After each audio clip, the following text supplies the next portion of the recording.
Good afternoon, everyone. Welcome to this talk on electricity market designs in Southeast Asia, opportunities for the growth of variable renewable energy sources.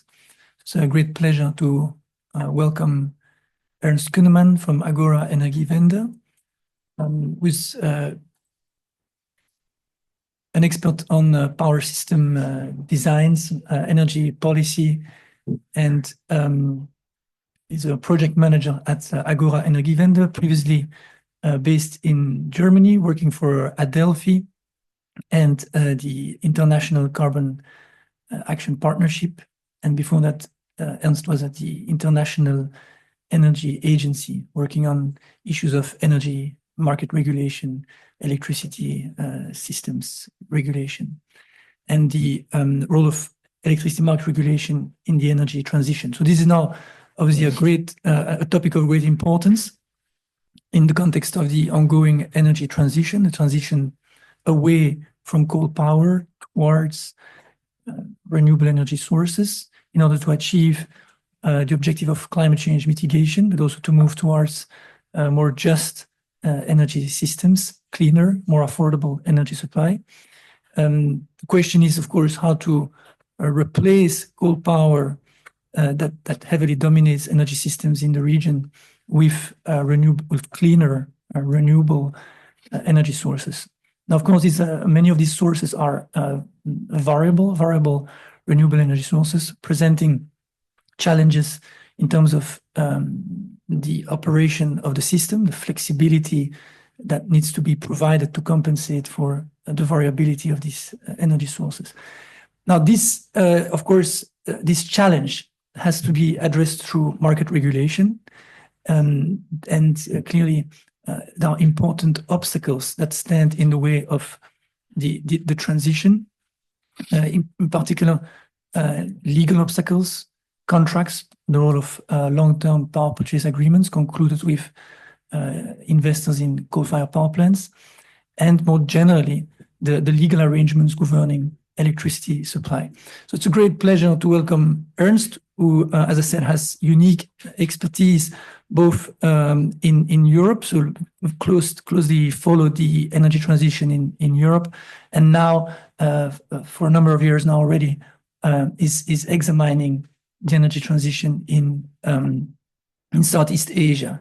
So this is Ernst will present to us a report that's been produced by Agora Energiewende in cooperation with a number of energy organizations in the region, with partners in these different countries. So it's a joint effort, and it's the result of expertise in not just internationally, but in these different jurisdictions that are now playing a very important role in the global energy transition. So Ernst, thank you so much for coming to Hong Kong and for making the time to speak to us. The floor is yours. Thanks a lot. Thank you very much. Can you all hear me? Can you hear me well when I speak like this? This forward mic? Okay. Good afternoon, everybody. Thank you all for being here today as we're going to unpack some of the findings of the report that that Anatole just introduced and we published last week. First off, I would like to thank the Chinese University of Hong Kong, the Faculty of Law, and in particular Professor Anatole Boot and his team for having me. It's a real pleasure to be here today, and I hope that we're going to have that the insights that I'll be talking about can be of help to you in your studies or your professional work as we move along. So as Anatole already mentioned, this is a report that Agora, the organization I work for, developed together with a couple of partners. This includes the New Climate Institute, Berlin-based think tank, and the Energy Research Institute, Thailand, which is part of Chulalongkorn University. We developed this report under a bigger consortium project called the Clean, Affordable, Secure Energy for Southeast Asia project, long name. This is a multi-year program running from 2020 to 2027. It's an IKI funded project, so it means it's funded by German climate funds. And in this project, about 7-8 partner organizations are working together to accelerate power system transformations, decarbonization, in 4 countries in Southeast Asia. So that is Vietnam, the Philippines, Indonesia, and Thailand. And all the partners you see here have been involved in the development of this report. Besides the authoring organizations, Agora, New Climate, and ERI, also GIZ, the German Development Agency, has played an important role, mostly by facilitating stakeholder consultations. So for this report, we've also talked in some detail with utilities, policymakers, and regulators in each of the 4 countries of focus. And GIZ has delivered an important role on that one. All right, so just a very quick introduction. What is Agora Energiewende? It's an international energy think tank working across energy sectors to help countries navigate their paths to climate neutrality. So it's an energy and climate think tank currently employing about 170 energy experts. And Agora is active across geographies and has offices in Berlin, Brussels, Bangkok, and Beijing. So much for the organizations who played a role in this study. I would just like to spend a few minutes on introducing some key concepts.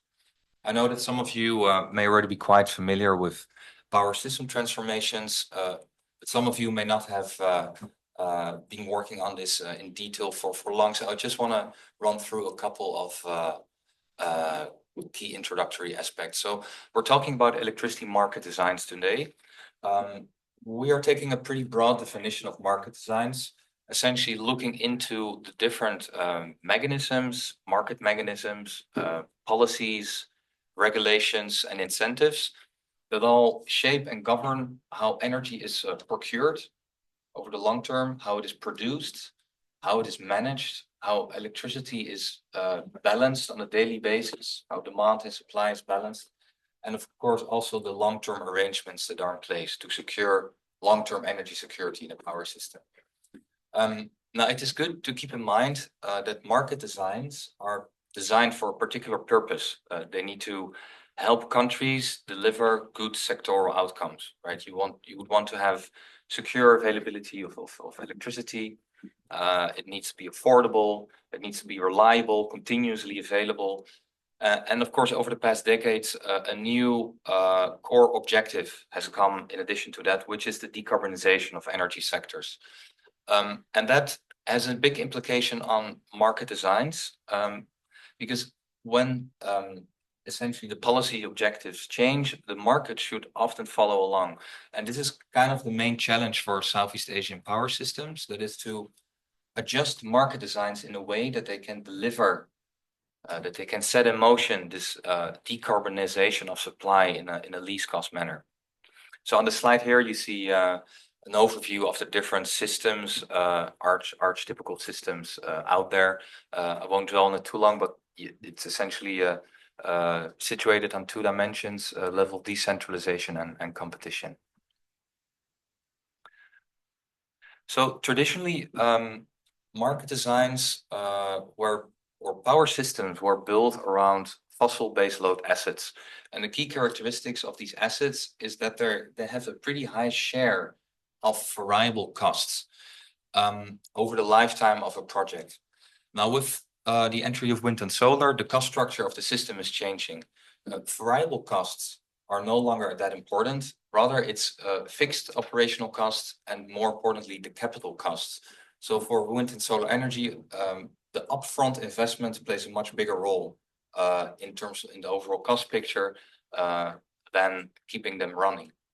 And this is not only true for wind and solar power, it's also true for storage technologies, for grids that will need expansion or reinforcement as the transition moves along. So the whole cost structure of the system is changing with renewables-based transitions. And that's also a very important driver of why the market designs should be adjusted in some manner. And of course, it's important, especially for wind and solar investment, that there's sufficient certainty to reduce risk and for investors to be able to bring up that upfront capital. So here you see a couple of framework conditions for securing and scaling investments in renewables. I grouped them here in 4 main components: access to finance, effective governance, so the permitting process, access to land, all these type of issues. Supply chain aspects and policy support and market regulations. We will mostly be focusing on policy support and market regulations in today's talk. And good to keep in mind is that when there is a conducive policy framework, when there are conducive market regulations in place, the effect is that the investments in renewables will be less risky. And when investments are less risky, of course, finance will be cheaper. So these aspects are also interrelated. Besides deploying renewables, there's one other transition happening in parallel. That is the need for power system flexibility. So that's the ability of a power system essentially to accommodate more renewables in the system because of one core feature, that is that wind and solar power are variable. So contrary to a nuclear plant, a gas plant or coal plant who can produce energy at a very stable level, wind and solar power produce variably on a day-to-day basis. So it means that system operators, they will need to manage supply and demand, both of which are now becoming increasingly variable. So in order to do that, power systems need to have flexibility. And one very important source of flexibility is the conventional generation fleet. So on the right side, the right figure of the slide, you will see that how coal and lignite plants in Germany have been ramping up and down to make way for wind and solar energy. We'll discuss this in more detail throughout the talk. So flexibility is on the one hand temporal, it can also be locational. On the temporal scale, flexibility is usually more expensive on the extreme ends. So if you want to have flexibility, more or less energy in a very short term, minutes to seconds, that is more costly. When you need to store energy over longer time frames, it will also be more costly. So you need to organize your system in a way that you reduce costs, that you can ensure this flexibility is available in a cost-effective way. Now, there are 5 key flexibility sources in power systems. These include flexible conventional power, grid infrastructure. If you have bigger grids, of course, you can balance your supply and demand over a bigger network. Storage technologies, increasingly important with the dropping costs and battery technologies, for instance. But also the demand side can play an important role in providing flexibility by perhaps consuming more or less energy when the system needs it. And finally, sector coupling. Good to keep in mind for countries in the early stages of renewable energy deployment, it's usually the conventional power fleet and grids that are the go-to flexibility sources to integrate more renewables in the system. And that is simply because these sources are already available in the system.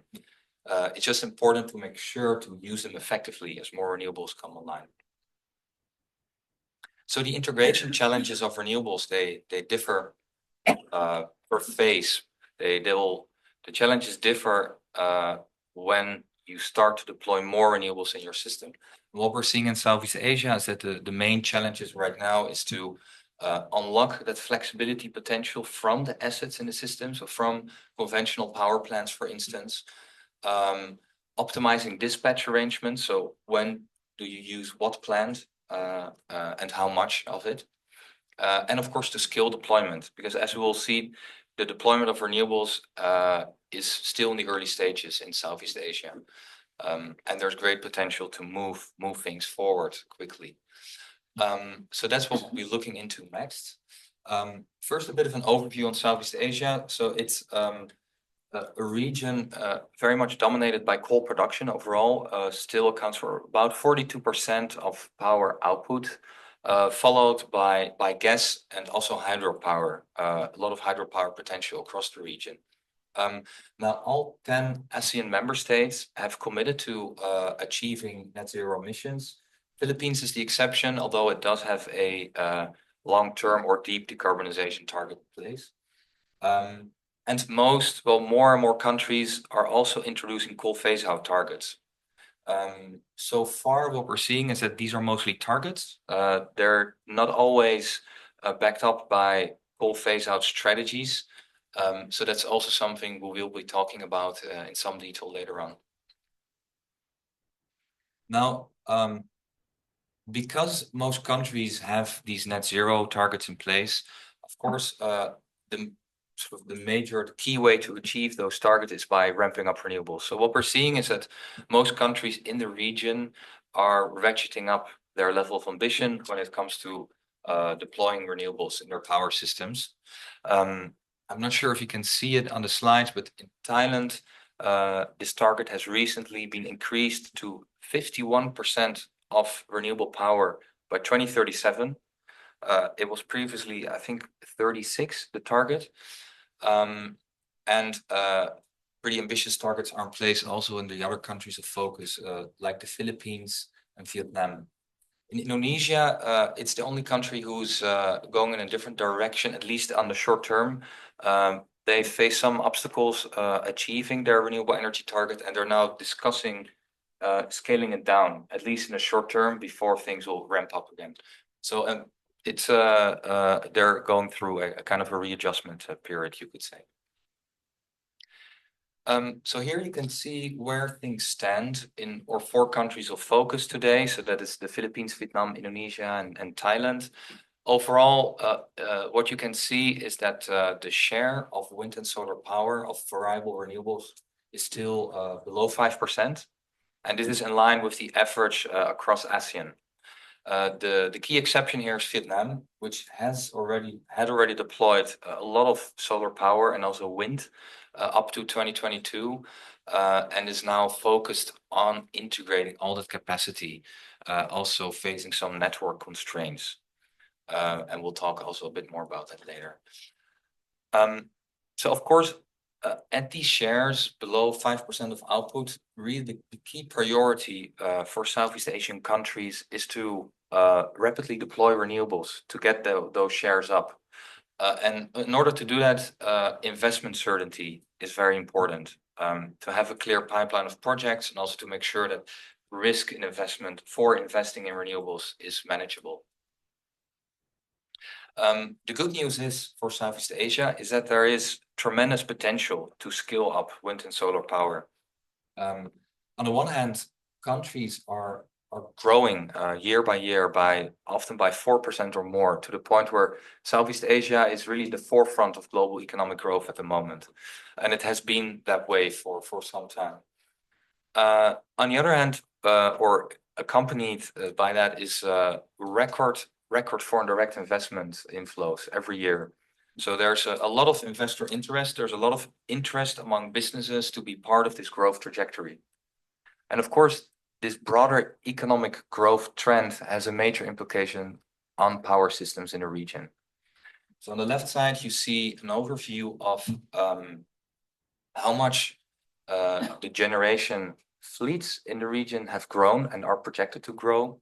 What you can see is that between 2005 and 2022, the overall generation fleet in Southeast Asia almost tripled. So it's less than 2 decades, and the size of the generation fleet almost tripled. So that's enormous.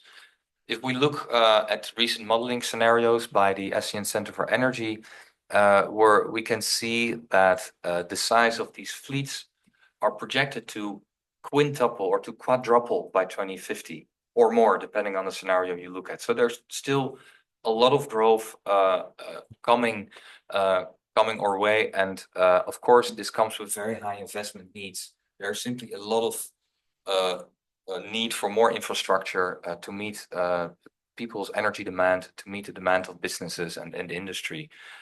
And that is in principle, that is manageable. That is countries are perfectly capable of doing that.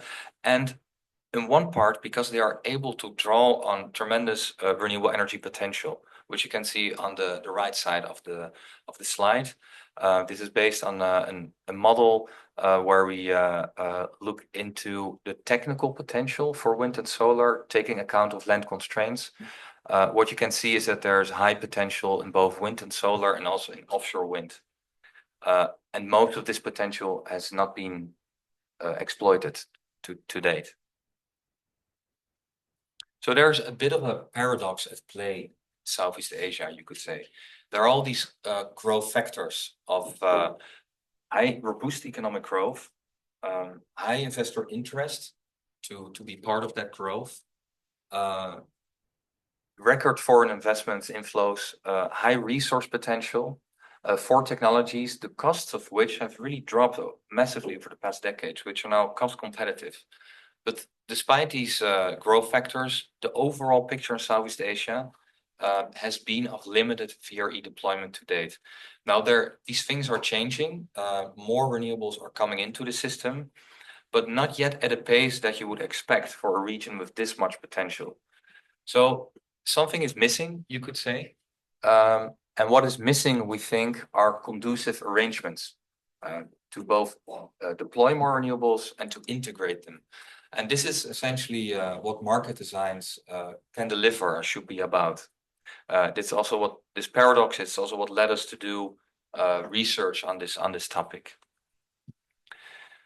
So from a slightly broader system-wide perspective, what's important for power systems as they deploy more renewables over time is essentially to deliver on 5 core objectives.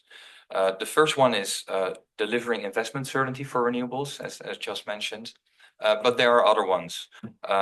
By just doubling down on creating a very good investment climate for renewables through good support instruments, good offtake arrangements, access to capital, for sure countries will be able to deploy much more renewables in their system.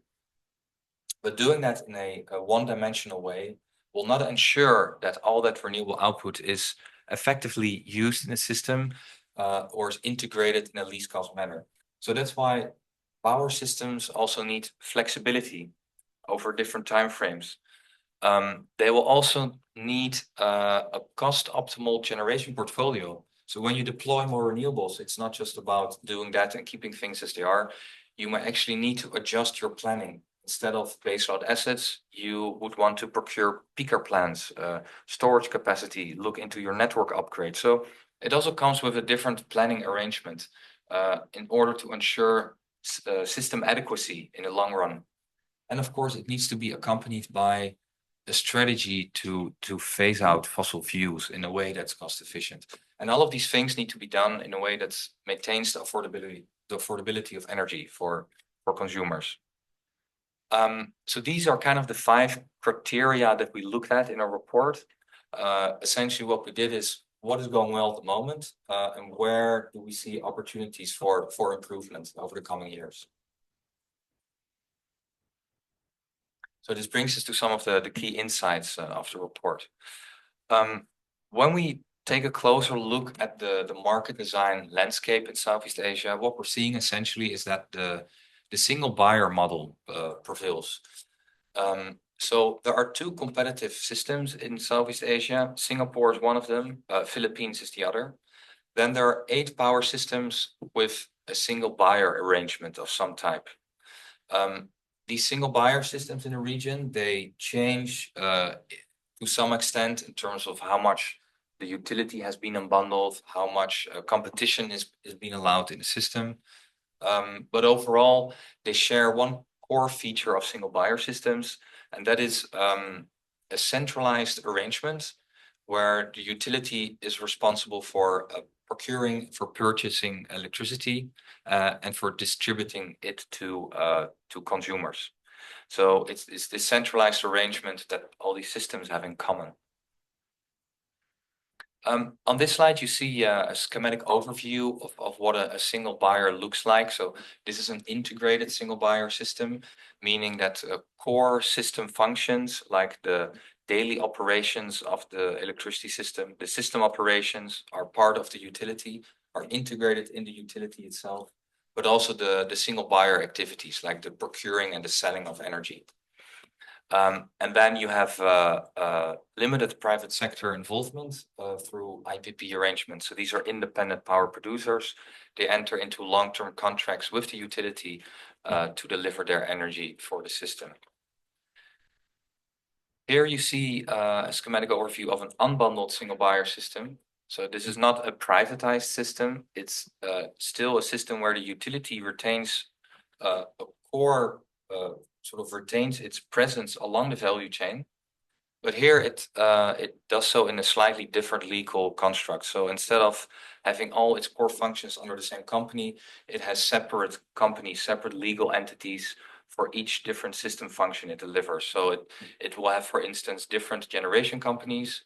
It may have a different company for the system operations and the single buyer aspects, and the same for operating and distributing energy to consumers. The advantages of limited unbundling in single buyer systems is that it may remove potential self-bias. It also creates a bit more transparency for regulators as to what is happening in the system. So it allows regulators to do their role better, do their job in a better way, you could say, simply because it's easier to see what's going on. It also allows systems to start with wholesale energy markets where this is deemed feasible. Wholesale markets, so the trading of energy between buyers and sellers.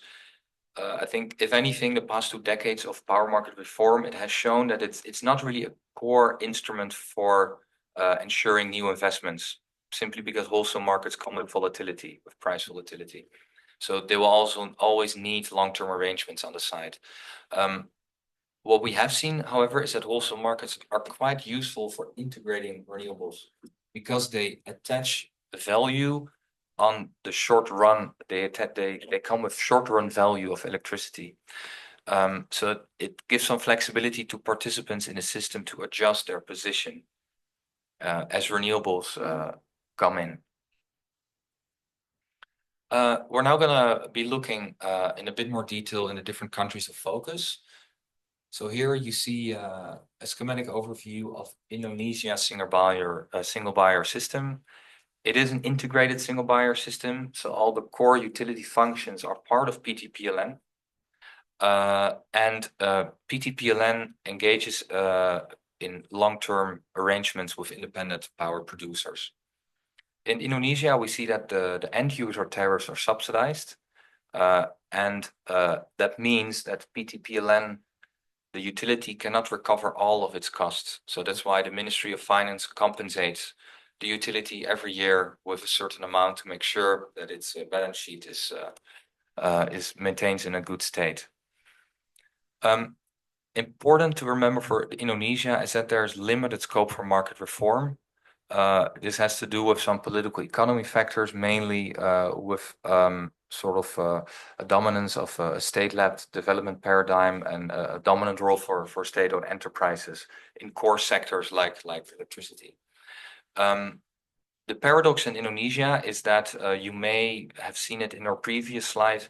It actually has the highest solar energy potential in the region. It's also the biggest country, of course, but it also has the lowest deployment rate. So the combined share of variable renewables is still below 1% at the moment. That's surprising on the one hand because there's so much potential in the country to scale up investments, to scale up renewables, but also because the power system has really grown massively over the past 2 decades. But all that growth has mostly gone to coal power and baseload assets. So what this tells us is that it's not so much a financial constraint or a constraint to mobilize more investment. It's rather the strategic priorities in the system.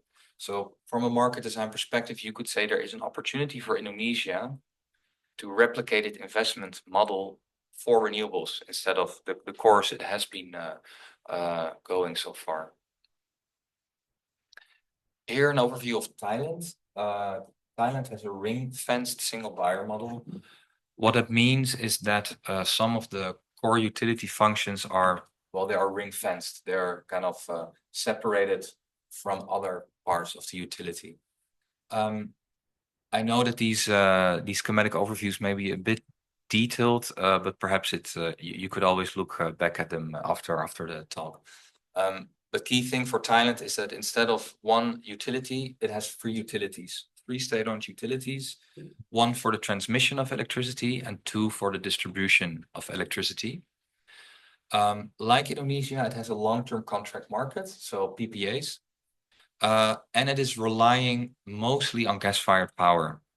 That brings an opportunity for renewables integration because gas-fired power plants have more operational flexibility.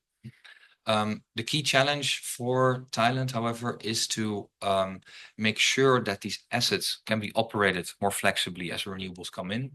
So far, that has been an obstacle because the offtake contracts for gas in Thailand come with minimum take requirements. So EGAT, the utility, is required to dispatch gas-fired power plants to up to a certain contracted amount every day. And as more renewables come in, this may lead to some tensions, to some cost effectiveness issues. There's a lot of potential for renewables in Thailand. It launched a big tender 2 years ago, which was highly oversubscribed. And saw over 5 gigawatts of new renewables being awarded, new projects. And very importantly, this is something we'll discuss in a bit more detail later on, is that Thailand is introducing a corporate PPA pilot. So a major characteristic of single buyer systems is the centralized arrangement.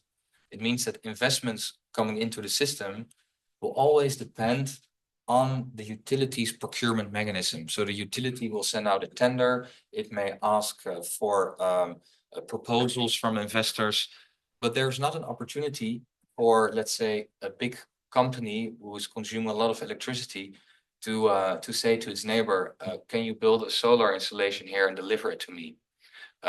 This is not yet possible in single buyer systems, but it is really it has been a major growth factor in many countries over the world, especially as companies become more ambitious in their need to procure clean energy and often are willing to go beyond what their government is doing.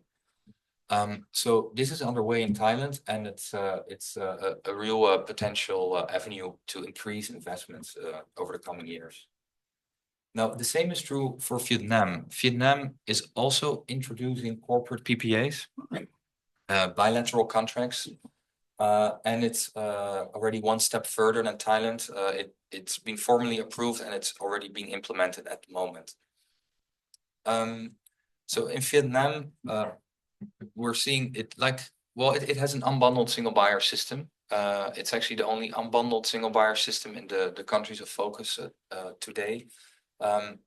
It has a legally unbundled system. So the utility EVN has different companies that are all part of the same holding structure, including for transmission, for generation, for single buyer activities, for system operations, recently moved to the ministry level.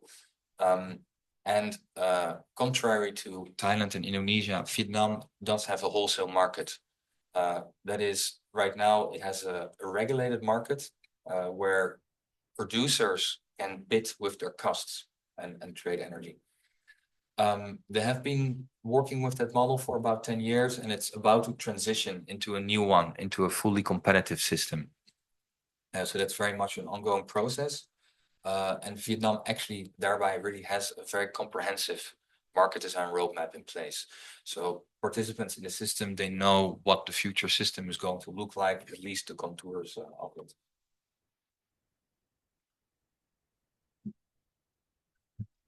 So here you can see what the new market model is going to look like. It will allow for direct trading between distribution companies and the utility, which over time may evolve into full retail competition.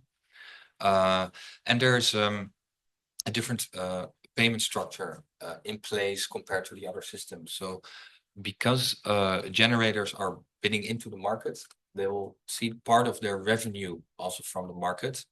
Of course, relying on a short-term market comes with volatility, so they also have long-term arrangements in place, contracts for differences to mitigate that price volatility. There's one challenge for Vietnam, that is, it has a wholesale market, but about half of generation capacity is not yet participating in the wholesale market. The indirect participants are regulated or governed by long-term contracts, often with fixed offtake commitments, and this comes with some contractual inflexibility. Now, as we already saw before, Vietnam has really made great strides in deploying renewables. It is already facing some early integration challenges.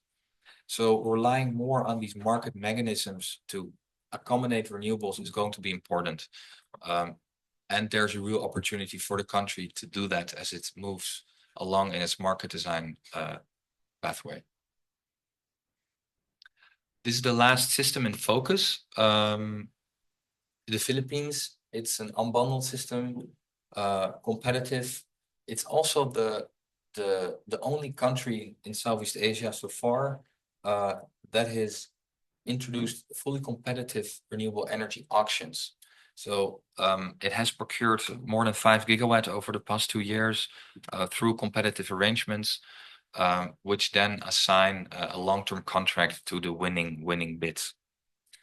The Philippines operates a centralized dispatch market where energy and reserves are co-optimized.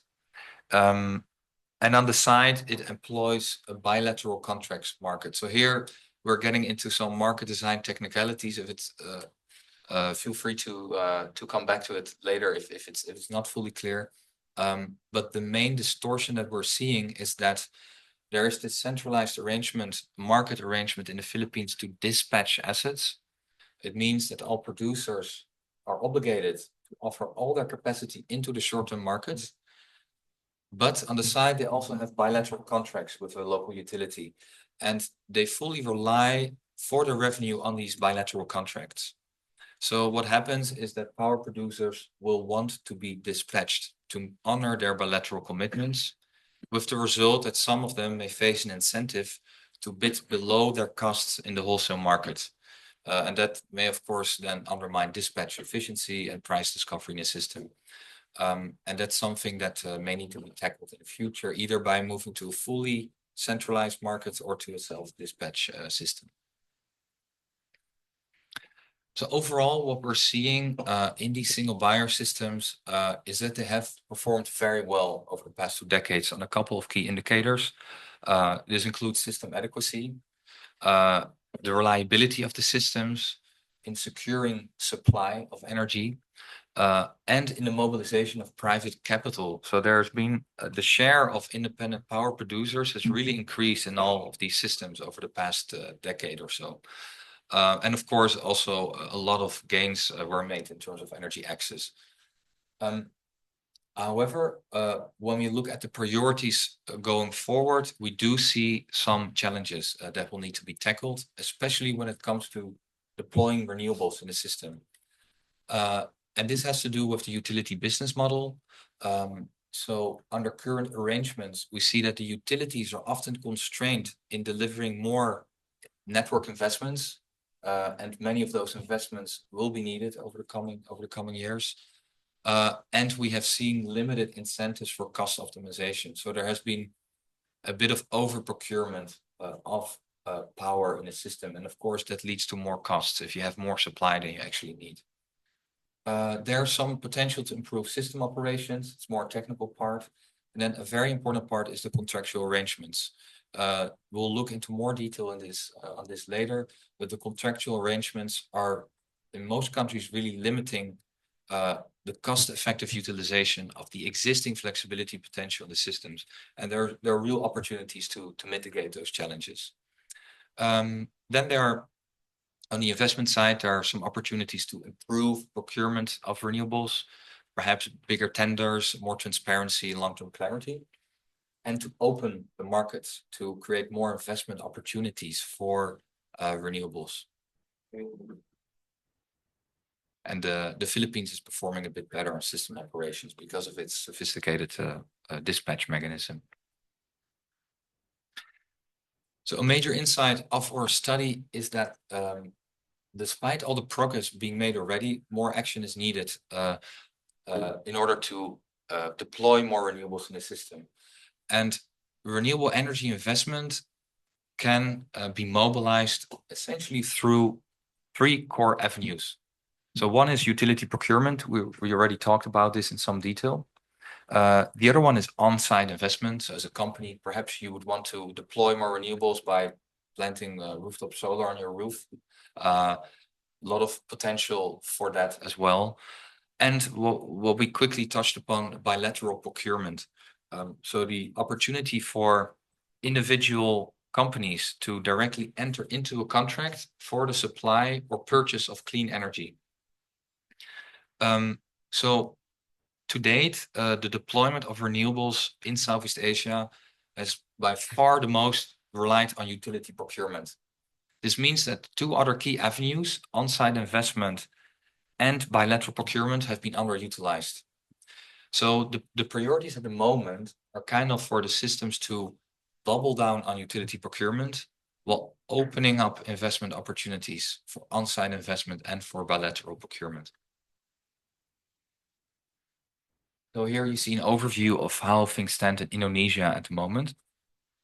What you can see from the graph is that wind and solar power are yet to surpass 1 gigawatt in combined generation capacity. The overall generation capacity in Indonesia is 84%. So it means that in percentual terms, it's a bit more than 1% at the moment, the share of variable renewables. So that's not a lot.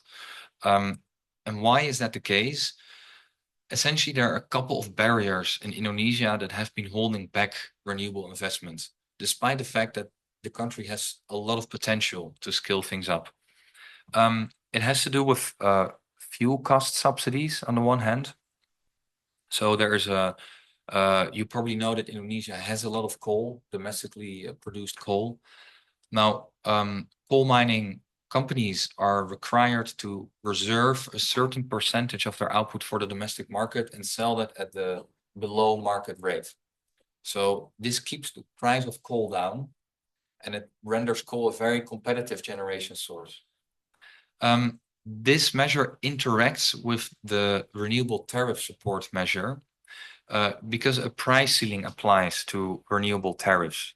So if you're a renewable energy investor, you will get a tariff for your project, but it will be sealed. It will be capped at a certain point, and it will be capped at the average cost of electricity generation. So you can imagine if on the one hand you have a fuel cost subsidy for coal that pushes down the average cost of electricity generation, at the same time you have a renewable energy policy that sets the tariff at the average cost, you end up with a situation where renewables are having to compete with subsidized coal plants. So that hasn't been a very encouraging factor for renewable investment. Then there are procurement challenges. Tenders are usually small in size, so the tenders that the utility sets put out, they also need a bit more transparency. And the PPA terms for renewables will need to be adjusted in some way. So for many projects, the independent power producers, when they want to invest in a new project, they are often required to enter into a shareholder loan agreement with PLN, with the utility. This means that PLN essentially gets an equity stake in the project without providing upfront capital, which of course is a bit problematic for renewables because they have a lot of upfront investment costs. Of course, the projects, they will receive this back in payment later on, but it does make it more challenging for them to bring up the financing, especially when they have a lower equity share in return. So it simply makes investments more risky. And then there are some other issues, like there's volume and price risk. So renewables, they can count on being dispatched according to a contracted volume. But if they produce more or less, some penalties apply. And this also adds risk to the project. On top of that, there's the single buyer constraint that we mentioned before, which is that corporate procurement or bilateral procurement is not possible. So all renewable investment goes through the utility route, through PLN. I just wanted to spend a few more minutes on Indonesia's fuel cost instrument. So mentioned before, the coal subsidy, it's a domestic market obligation that where coal is being sold at a capped price to the domestic market. This has been a highly effective instrument because it secures supply, it exerts a downward pressure on costs, and it helps PLN overall in delivering affordable energy and not having to be too concerned with price volatility. But of course, it has rendered coal a very competitive generation source to the point that it has really incentivized more investments at the cost of lower renewable output. So one thing that we're proposing in the study is essentially to move away from this domestic market obligation and instead transform it in a what we call a domestic tax obligation into a explicit product tax. In the interest of time, I will not spend too much time on it right now, but perhaps if it's of interest, we can come back to it during the discussion. Essentially, what it would do is you would apply a tax on domestically sold coal, which you could then use to reimburse either PLN or consumers. And the effect is that you would have a full cost pass-through of the market price of coal in your electricity system. And this then removes investments and dispatch distortions. It creates a more level playing field for investment. So Indonesia also has an ETS. It's called a cap tax and trade. And of course, you can imagine if on the one hand you subsidize coal, and on the one hand you institute an arrangement to add more costs on coal, on fossil fuels, these things will cancel each other out. So what we're proposing is to first reform the coal subsidy. Once that's been done, move forward with reforms to the ETS to make it to make sure it delivers a price signal that will have an impact on how the electricity system is being run.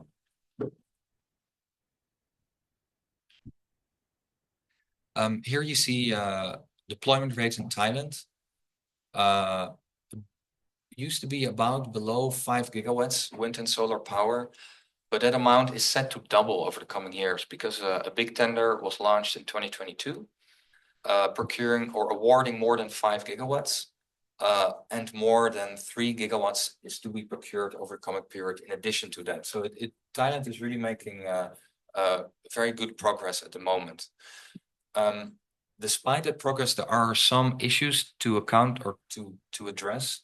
One of it is transparency in the procurement process. There have been some concerns with how that is being done.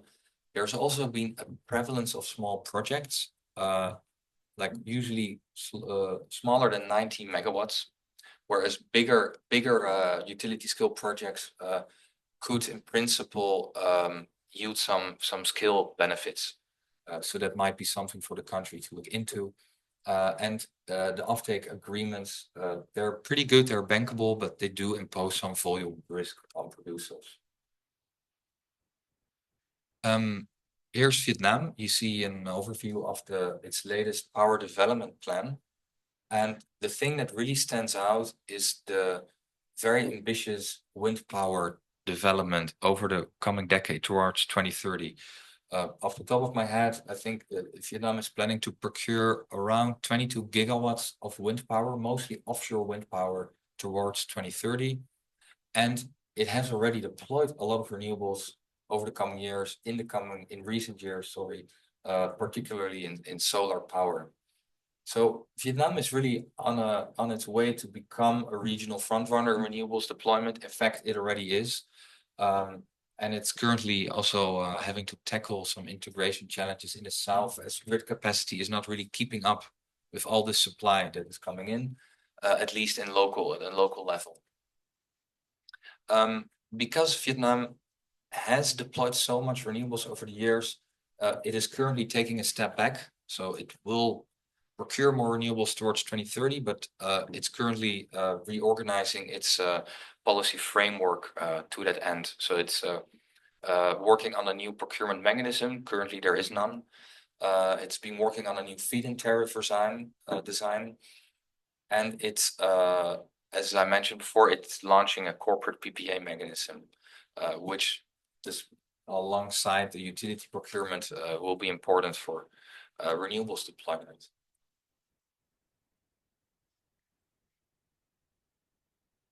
A fourth country, the Philippines, is also making significant strides thanks to its competitive auction procurement program. It awarded more than 5 gigawatts of renewables over 22 and 2023, meaning that its capacity in wind and solar is set to triple in the near term. And the Philippines has a pretty comprehensive policy framework in place for renewables. So the really key instrument for investment is the GEP, the Auction Procurement Program, but it's also employing other instruments like renewable portfolio standard, a option program for consumers to buy only renewable energy, and also net metering for on-site investments, ensuring that prosumers can also sell their electricity on a net basis to the grid. So in the Philippines, coal is still dominant, but a pivot to renewables is really underway. Really renewables are expected to drive most of the growth and capacity over the coming years. So overall, what we're seeing on the investment side for renewables is that there's a lot of promising developments, but some changes may need to be considered in terms of the contracts that are being awarded to producers. One observation that we made in this study is that fossil fuel power plants do typically enjoy better de-risking measures than renewable energy plants. Fossil fuel power plants, they either have a purchase guarantee, a full purchase guarantee, or a capacity payment, which really secures their investment in the long run. And for VRE plants, this is slightly different. They may enjoy a dispatch guarantee or a priority dispatch, but they are typically exposed to some volume risk, meaning that not all output will be purchased, and price risk, meaning that they may receive a lower price above or below contracted volumes. On top of that, renewables are typically not compensated for curtailment, and that's especially problematic when grid congestion issues arise. So what we're suggesting is for countries to consider a different supply structure of the PPA arrangement. Instead of having a fixed profile, fixed volume PPA where it applies, considering a pay-as-produced PPA. A pay-as-produced PPA, what it does essentially is that it provides a full purchase guarantee to renewable energy investors at a fixed price. So in doing so, it really provides a stable revenue flow, and that of course is very important to de-risk these investments, to reduce capital costs, and in the end also to yield lower energy tariffs.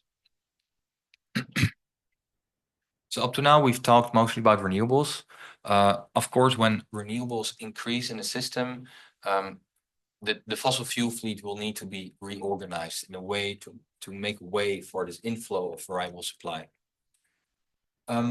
What we have observed is that the PPAs for fossil power plants have really been designed for baseload availability for good reason, because these power systems have grown at a steep pace over the past years. But they're no longer a suitable arrangement when a lot of renewables are coming in. How is this reflected? Let's start, for instance, with the Philippines. I mentioned before, you may recall, this bilateral contract market. So these are called the power supply agreements in the Philippines, and they come with very generous arrangements for coal-fired power plants. You could say a perfect hedge for producers, because what often happens is that producers receive a capacity payment. So a capacity payment is a payment you receive no matter how much energy you produce, and it's often an important one to ensure capital recovery, to ensure you can recover your investment costs. In the Philippines, though, the capacity payment is sliding. It means that when a producer delivers less energy because it's dispatched less, it will receive a higher capacity payment. So this, of course, adds costs to the system. In Vietnam and Thailand, we also see minimum take obligations. For instance, in Thailand, the EGAT is obliged to purchase a certain amount of gas from a power plant on a daily basis. If it doesn't do it, it may have to compensate the gas plant. So you can imagine when you when you increase your share of renewables, renewables are very cheap to run because they have no fuel costs. So whenever renewables produce energy, you will want to use that energy. But if you have a gas fleet on the side and you need to pay your gas fleet when you don't use them, then you can imagine that it becomes a little bit expensive or cost inefficient to integrate your renewable energy supply. So that's why these contractual arrangements are so important. So this is where we're kind of entering the legal aspect of the energy transition, which is now kind of core to forwarding, to furthering the transition in many countries in Asia. In Indonesia, we see fixed capital, we see a pretty high share of capacity payments in the overall PPA. The good thing about capacity payments is that it allows you to use your asset flexibly. You just have to pay it a fixed payment no matter how much you use it. But it can become costly, especially if you have a lot of these assets in your system, especially when you have more assets in your system than you actually need. And that is another observation that we made in a report. There is overcapacity in all of these systems. So that has to do with a couple of things. Overall, we have seen that system planners have been highly successful in ensuring supply in rapidly growing systems, but they haven't faced a lot of pressure for cost optimization. They could often pass on the cost to consumers, or if the tariffs are subsidized, to the government. And this has resulted in overcapacity, which is now in some countries holding back renewable energy deployment. An example of that you can see here for Indonesia. It has a reserve margin of 50%. So that means it has 50% more capacity than it needs to meet peak demand, the highest demand in the system. We're talking about the Java-Bali system here, by the way, so not all power systems in Indonesia. Because there's overcapacity to that extent, PLN is not planning to really ramp up renewables by 2030. It will only do so after 2030 when the reserve margin has come below the planning reserve margin. So we can see that this is exerting kind of, or is acting as a structural constraint on renewable investment. And it's the good news is, though, is that it's a temporary thing. It's mostly a midterm issue as demand will catch up, but nonetheless, it's something that needs to be tackled. And what about the affordability of electricity? So we have talked a bit about the contractual arrangements in these four countries. The contractual arrangements and the high reserve margins, they interact. So they increase the overall cost in the system. And it has reached a point where it has actually settled utilities with pretty high fixed payment obligations. And this, of course, increases costs. So adjusting planning metrics for system adequacy, perhaps not aiming for 40% reserve margin, but for 20%. Introducing more flexibility in contracts so you can dispatch them more flexibly. These things will all help to reduce the cost of electricity. Another thing you may see from the figure here is that the costs of electricity are much higher in the Philippines than in the other countries. That is mainly because the Philippines has a very high fuel import dependency. So Thailand has domestic gas, at least for the coming years. It still has. It's also importing gas, but it used to have large gas reserves. Vietnam and Indonesia both have coal reserves, and they suppress the cost of energy with coal price caps. And this is not the case for the Philippines. It has to import all that energy at prevailing market rates. It has, contrary to the other countries, it doesn't really have tariff subsidies in place anymore. So the actual cost of energy is reflected. And it has these sliding capacity payments. So these contractual arrangements do play a role.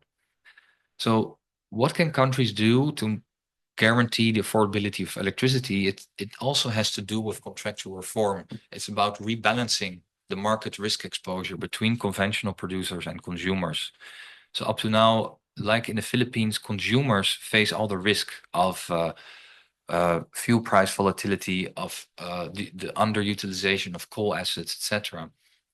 But you could argue that there is space to reintroduce some market risk for producers, as you could also witness in other restructured markets. So as more renewables come into the system, it's important to think about the transitionary role of fossil fuel fleets.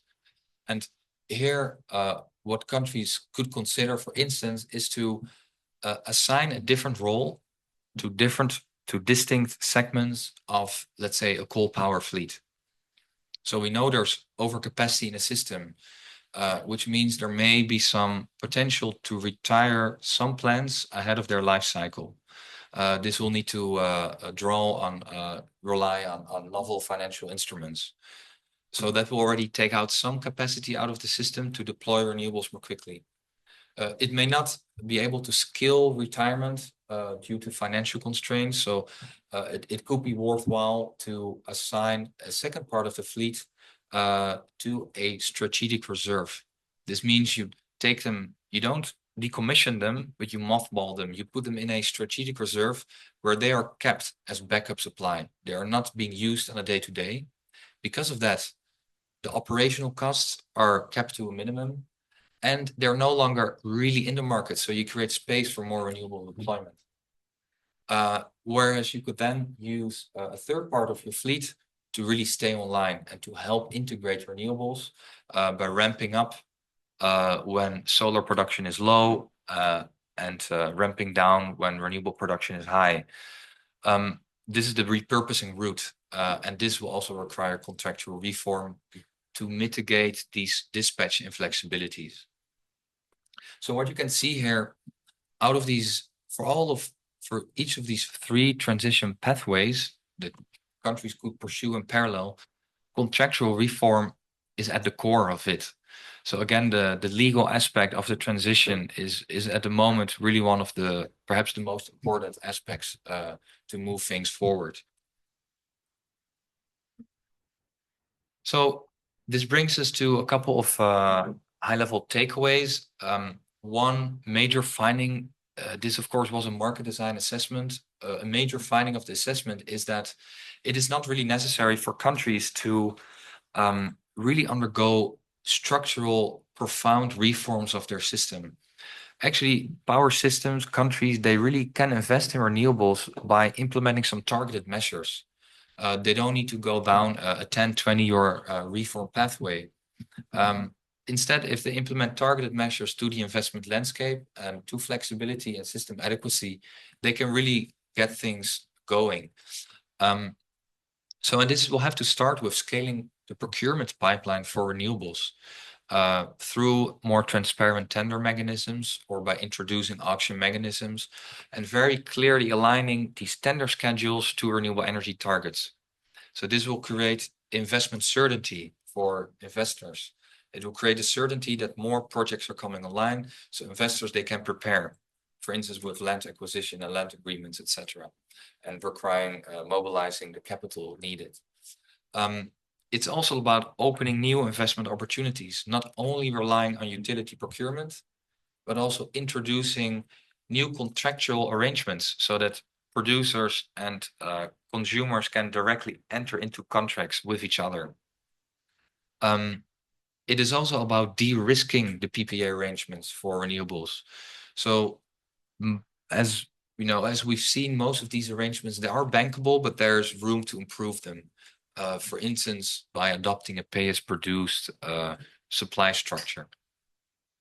Then there's a real opportunity for countries to introduce network tariffs where this hasn't been done so, because network tariffs will be needed to facilitate bilateral contracting, because the utility will still need to be compensated when a private producer and consumer utilize the network.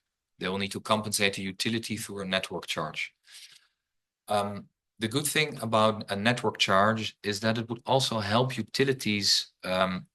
It would provide them with a clearer business model to invest in the network itself. And not only that, it could also help them to attract third-party investors, ensuring that it's not just the utility having to carry the burden of network investments, but also being able to draw private investors to help them in doing so. On the fossil fuel side, it's then about reforming the existing PPAs to ensure flexibility in the system can be provided in a cost-effective way. And of course, this should then be done in a systemic approach as part of, for instance, this retire reserve repurposing scheme that we just discussed to ensure really an efficient phase down of fossil fuel fleets. I will stop there and I'm very happy to take some questions.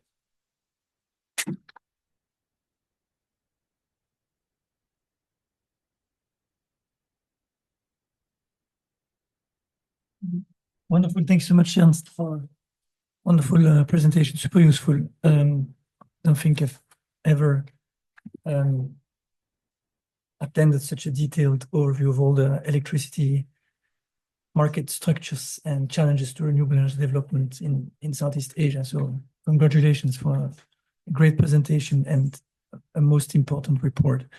I'll open the floor to questions. We have 10 minutes for discussion. Actually, probably a bit more.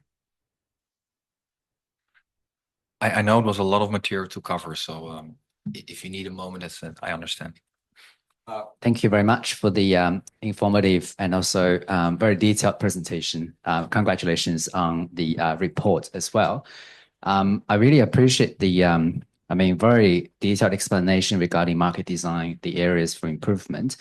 And I was wondering, 3 questions actually. The first one is about regulatory support for renewable energy investment and also infrastructure improvement. And obviously, I think in those countries, infrastructure improvement is fundamental. So I was wondering whether you have seen or observed any regulatory support for infrastructure improvement. The second question is about the implementation gap between improved market design and also to what extent the market rules, for example, the new rules which are going to be introduced are observed. The reason why I'm asking this, because obviously based on my research in countries like China, for instance, market rules have been improved, but then when it comes to implementation, it's a very different story.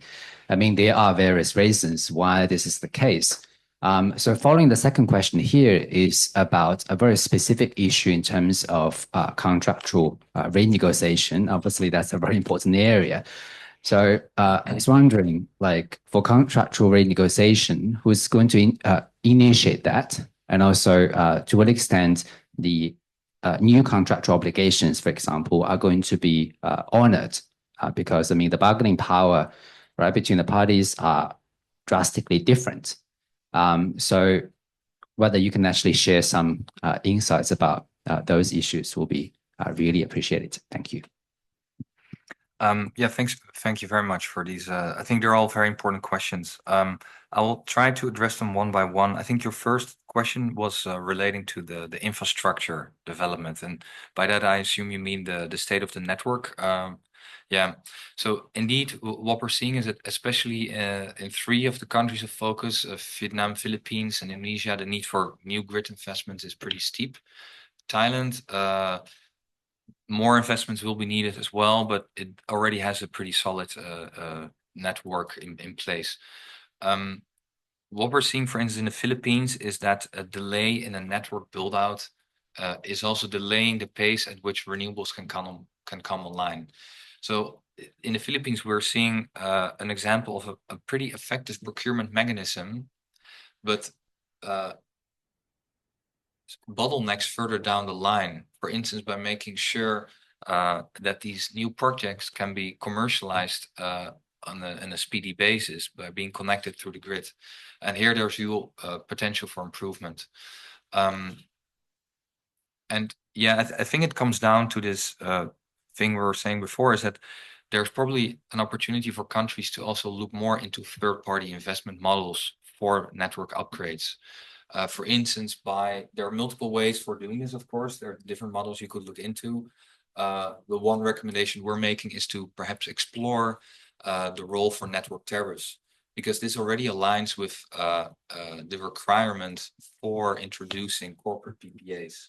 So here you can actually, it's kind of a triple win, right? Because you introduce network tariffs to enable corporate bilateral contracting, while those network tariffs could then also be used for the utility to base its investments on and potentially attract other investors as well.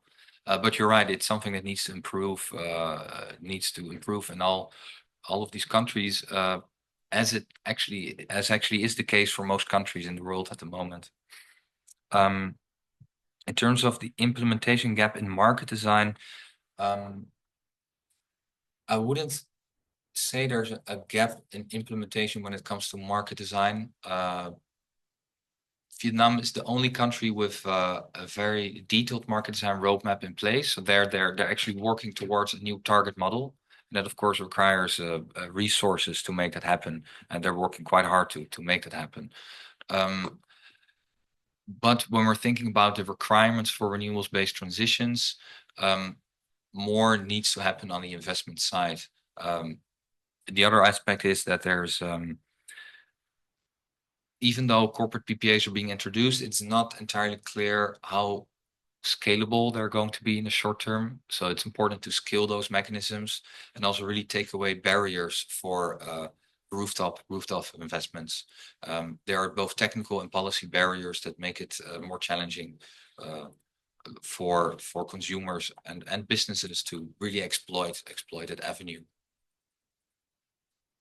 When it comes to integrating sources, it's a mix of optimizing dispatch arrangements combined with reforming these contracts. Like fossil fuel assets, they can play a very critical role in integrating renewable supply, but they need the proper arrangements need to be in place to make that happen, and that's where this contractual reform comes in. When it comes to renegotiating contracts, this is something that we may address in the follow-up report. So what we've done here is to underline the need for it and already make a couple of careful recommendations of what these new contracts could include. For instance, a ramping rate requirement or remuneration component, some role for ancillary services, lower minimum take obligations, etc. Reforming capacity payments, not making them dependent on baseload availability, but instead making them somewhat conditional on the flexibility services provided to the system. So these are all things that can be explored, but it requires more assessment. When it comes to really renegotiating these contracts, I think I may need to pass that one on to Anatol, who's the real expert on that topic, I think. Thanks. Yes, long topic, a topic for another, I think, event specifically on PPA renegotiation. Very big topic, very interesting, and I hope we can work on this topic together. Yes. PPA renegotiation, PPA termination, absolutely two very, very important topics. Anyone else would like to raise a question, ask a question to Ernst, take advantage of the 5 more minutes? Sorry, I have been late for the seminar, but very informative seminar. I want to ask, what are the common issues between different Southeast Asian power systems, or what are the common challenges between these systems in different jurisdictions, or maybe are there any major differences between them, and whether there are any connectivities such that later on they can be put into a super grid? I don't know, because I'm not an expert in this field. Maybe. Yes, looking for your insights. Thank you. Yeah, many thanks for that question. I think the real common challenge are the current contractual arrangements in place. And that's why I think it's so important to have an energy law program, because these are very legal challenges in the end. Like the contractual arrangements that have been in place for conventional assets have been very important to get more capacity in the system, to meet demand increases, to lower investment risk, to mobilize capital. They were designed for a very specific and for a justifiable purpose. But now that the policy objectives are shifting, these contracts are becoming somewhat misaligned. because the role of the fossil fuel fleet will have to change as more renewables come in. Like we will need, or countries will need to use those assets more flexibly. And it's difficult to do so at the moment in most countries under current contractual arrangements. And this is really a challenge that we're seeing in most of the single buyer systems in Southeast Asia. And ironically, we're also seeing that same challenge in the Philippines, which actually has a fully liberalized market.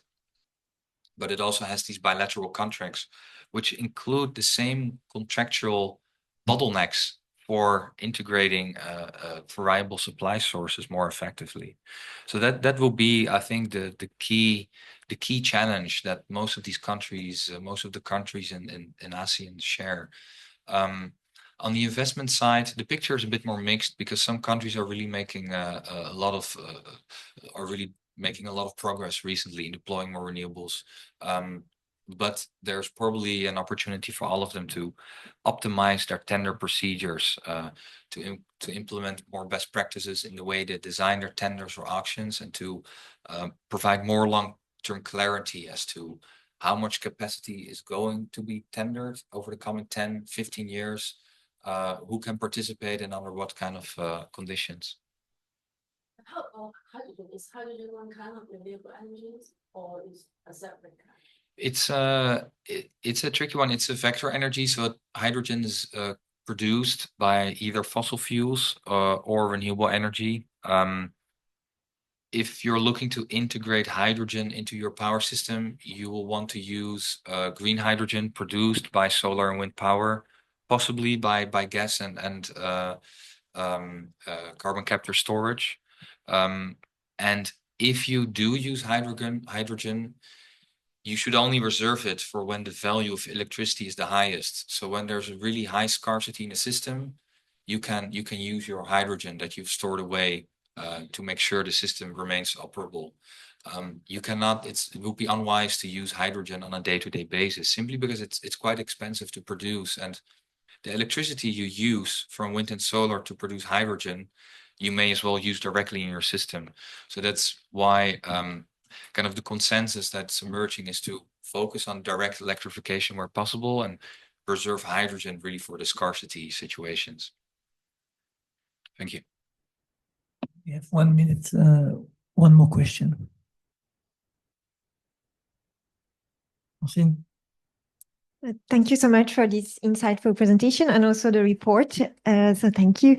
So maybe I have one general question and two sub-questions. So it's more about the role of international investment law and how could arbitration risks be prevented through these targeted measures, for instance, you mentioned, because you mentioned more targeted measures rather than sweeping reforms, and the role of in the concept of just energy transition partnerships and the implementation of those, especially, for instance, in Indonesia and Vietnam.